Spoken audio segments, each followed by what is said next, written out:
All right, welcome back to the Big Skinny with Lou Basenese, and we're live streaming on X and YouTube. So please don't be shy.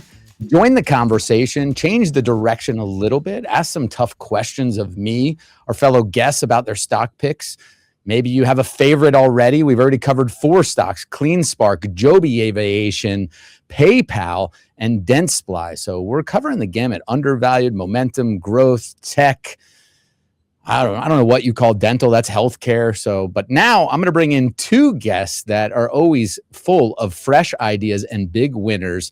The special K segment is what I'm going to call it, because it's Kenny Polcari of SlateStone Wealth and my man, Kevin Mahn, who has the best golf game and doesn't even use his driver and still kicks all our butts, from Hennion and Walsh. Pleasure to have you guys here with me. Very kind of you, Lou. Yeah. Well, keep beating me and I'll have to be kind. So, all right, Kenny, we always come to you. What's cooking with Kenny first? What's top of your mind, your top stock picks for 2026? So I get 2 of them, right? Like you asked, and a little bit, one of them is a little bit out there on the edge. It's tech. The other one is much more conservative, but that might reflect a little bit of who I am. So let's start with Vertiv, right? Vertiv is right in the middle of the AI drama, right? It's a big cooling VRT is the symbol, trades at about $173. Look, I look at the charts first whenever I do anything, right? I like the story, but then I go look at the charts. This thing was up at one point, it was up 54% on the year from January till the end of the year. It was up 272% off the April bottom. It had since backed off late in the year, right? It backed off about 27%, and it looks really great in the chart. Came down, kind of tested the midterm trend line, broke it a little bit, but really hovered around it, has now made its way up again. But look, this is a stock that's all around the AI data demand center, right? And the power generation and cooling systems, and that's going to be certainly a theme this whole year and into next year and the year after that, because that's just where we're going. So this is a pure infrastructure play, right? Is this your conservative or your risky one? I can't make it out. Which one is it? This is my riskier one, right? Because the other one is Merck. Merck is, in my mind, much more conservative. So this one's kind of out there on the edge in the tech space. I didn't want to go all tech with the both picks, so I went out tech with one, and I went more conservative with the other. Kind of in the healthcare space that you actually told Tom. Yeah, Tom, I like. Yeah, well, I mean, I like Tom's picks. Yeah, they're undervalued. Yeah. They take some time. But Kevin, what's top of one of your first picks? Healthcare, techs. I know you got a lot of interest in small caps, so curious to hear what your pick is. Yeah, sure. And proving that great minds think alike, I got one from the industrial sector and one from the healthcare sector, like my good friend Kenny. So let me follow up on the industrial side. Or maybe it's old guys think alike, right? We go one conservative, one risky. Old guys. Yeah, look at this. Well, we're not that old, are we, Kenny? We're seasoned and experienced. That's what I like to say. But anyway, experience. That's a good way to put it. My overall macro theme for 2026, Lou, is follow the money. When I say follow the money, I don't necessarily mean follow the flow of funds, but follow where all the money is being spent. And where we know it's going to continue to be spent is on AI infrastructure. If you believe the godfather of AI, Jensen Huang, there should be somewhere between 3 to 4 trillion with the T spent on AI infrastructure by the end of the decade. So what do I like if they're going to continue to throw money at data centers? Is another cooling solution name. In this case, Comfort Systems, ticker symbol FIX. They're trading about 33 times forward-looking earnings right now. Stock was up, 135% over the last 1 year, even over the last 5 years prior to the AI revolution really starting to kick in. Stock's up about 80% annualized over the last 5 years. I think it's a good name to lean into. Love it. So 2 growth picks.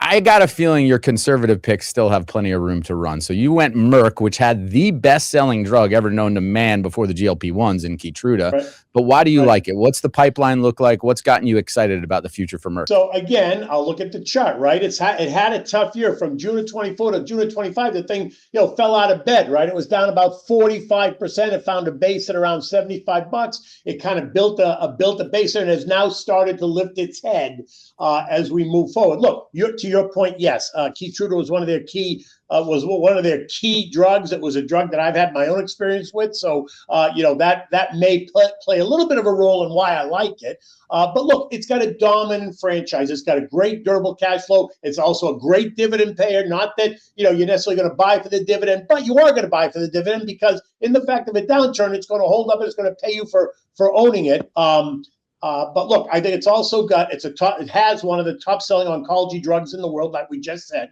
But it's also got some other names in the pipeline, right? Some vaccine names and some other type names that are coming up that are really going to drive earnings going forward and going out into the years post the Keytruda, once Keytruda comes off patent like that, right? Yeah, no, that makes sense. Look, name. It's especially large. It's one of the biggest names in the group.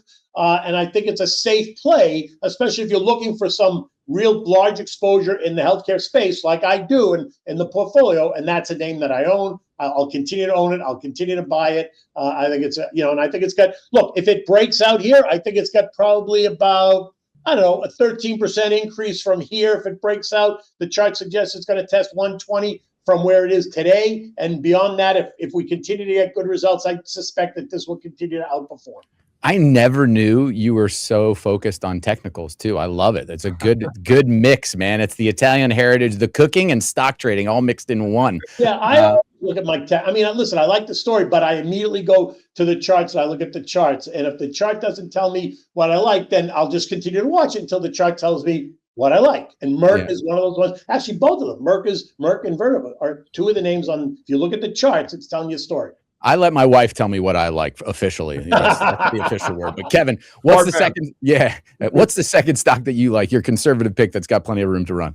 Yeah, this is not a conservative pick, although it's in the healthcare sector. It's a small cap biotech name, Indivior. Yes. They're a $2 billion biotech name based in the UK, although they do the majority of their sales here in the US. They develop drugs for the treatment of substance abuse disorders. They currently have 2 drugs in the FDA approval pipeline for the treatment of opioid abuse, which we certainly need in this country and across the world right now. I contend that this is a high likely candidate for a takeover in 2026 by a large cap pharmaceutical company for 2 reasons. Large cap pharma companies are confronted by 2 headwinds right now. One, pressure from Washington to lower their drugs prices. Perhaps that's the only area that Republicans and Democrats agree upon right now is to lower drug prices. And 2, a lot of these large cap pharma companies have large revenue producing drugs that are scheduled to come off patent, as you know, Lou, and are going to be subject to generic pricing. Where are these large cap pharma companies going to turn to replace all that revenue? They're going to have to be acquisitive, and Indivior might be just the type of name that they look to acquire. No, listen, I love it. I've been talking about banging this drum that there's $180 billion in revenue that comes off patent in by the end of 2027 and 2028.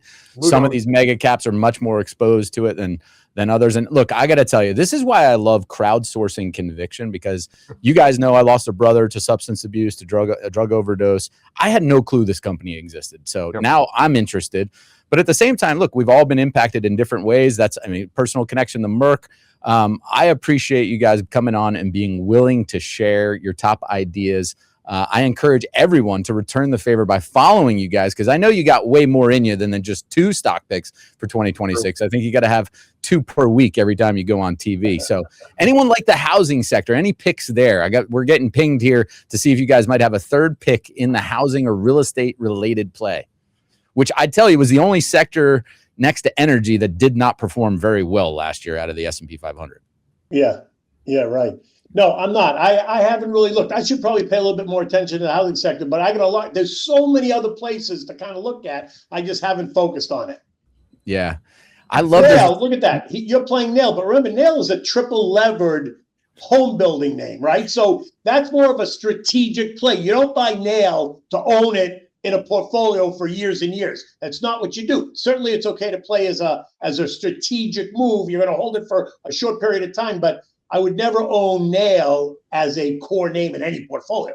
Yeah, so that's Chad Towers, the illustrious Chad Towers, who is a regular on our show, and he, my friends, loves to take risks. So he's a risk taker. No, that's great. Yeah, but it's very strategic.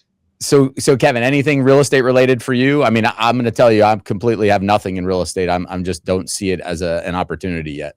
Yeah, maybe in 2027, I'll start allocating back to housing and real estate in general again. I do like certain REITs as it relates to warehouses, distribution centers, and of course the data center plays. But housing, I'm going to take a pass on. We need rates to come down a little bit more. We need activity to move up again. And the names you would look at, D.R. Horton, Lennar, I think you wait to 2027 to take a good look at those names, Lou. All right. Sound advice. Look, I told Tom and Adam that we're on the first segment that we're going to come back maybe quarterly, review everyone's performance. It'll be like a fantasy league. Maybe you can trade one stock out mid-year to see if who tops the list. Two losers by dinner. I don't know. We can figure out. All right. As long as Kenny picks the place we eat at, I'm in. Actually, if Kenny loses, he's got to cook. That's you got to cook dinner. That's right. What's cooking with Kenny is going to turn into a cooking and stock picking show. That's what's next on the agenda. All right, boys. Well, thank you again for your time and, more importantly, your wisdom shared with all of us and for the benefit of all of us.